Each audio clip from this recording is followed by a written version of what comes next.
Po brutalnem napadu s pestmi in lesenimi palicami na skupino slovenskih gostov v nočnem lokalu v Umagu so istrski policisti pridržali 3 moške. Zaradi suma storitve hude telesne poškodbe so že včeraj odvzeli prostost 53-letnemu lastniku kluba in njegovemu 23-letnemu sinu.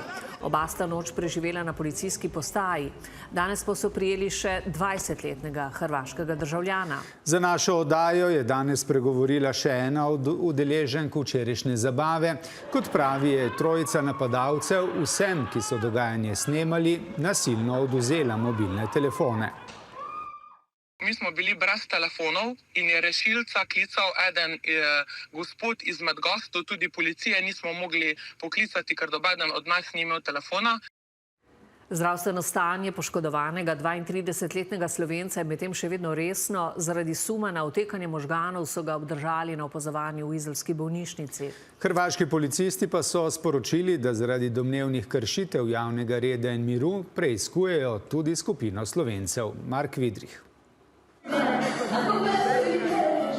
To je nov posnetek včerajšnjega dogajanja v umaškem nočnem klubu Planet, ki po besedah vpletenih Slovencev dokazuje, da so se obnašali povsem kulturno, da niso razbijali kozarcev, ter da je trojica z lastnikom kluba na čelu napadla prva. Niti eden ni niti enkrat prišel do nas, da delamo karkoli narobe. Niti enega opozorila ni bilo. Pripoveduje ena od udeleženk zabave in izpostavlja, da naj bi napadalci celo želeli preprečiti, da bi dogajanje kdorkoli posnel. Mi smo vsi ven potegnali telefone, ker smo vedeli, kaj bo, in so vsem nam, ki so videli, da imamo telefone v rokah, jih pobrali, vrgli na tla, kar se tudi na enem posnetku zelo dobro vidi. Dodaja še, da jih je negativno presenetil tudi odnos umaških policistov, ki da naj skupine Slovencev in njihovih izjav na kraju dogodka ne bi jemali resno. Ko je prišla policija, se v bistvu lastnika bali, lastnik je stal na vratih, še vedno z bejzbolsko palico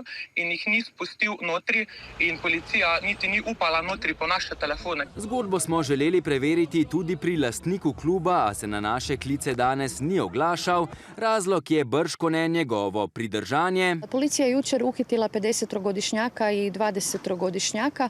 Oni su prenoćili u policijskoj postaji, a danas smo uhitili i 20-godišnjaka zbog sumnje da su počinili kazneno djelo teška tjelesna ozljeda u pokušaju. Stanje poškodovanega 32-letnika medtem še vedno ostaja resno. Danes so pa naredili ponovni CT glave zaradi možnosti edema v možganih, zato ker se zelo slabo počuti in ga zelo boli glava, tako da sedaj čakamo na rezultate. Hrvaška policija pa preiskavo širi tudi na dejanja skupine Slovencev. Što se tiče slovenskih državljanina, slijedi daljnje kriminalističko istraživanje kako bi se utvrdilo imali u njihovom ponašanju elemenata prekršajne odgovornosti, odnosno da li su svojim ponašanjem ostvarili obilježja prekršaja i Zakona o prekršajima protiv javnog reda i mira. Če bodo spoznani za krive povzročitve hude telesne poškodbe, trojici napadalcev po hrvaškem kazenskem zakoniku grozi od 6 mesecev do 5 let zaporne kazni.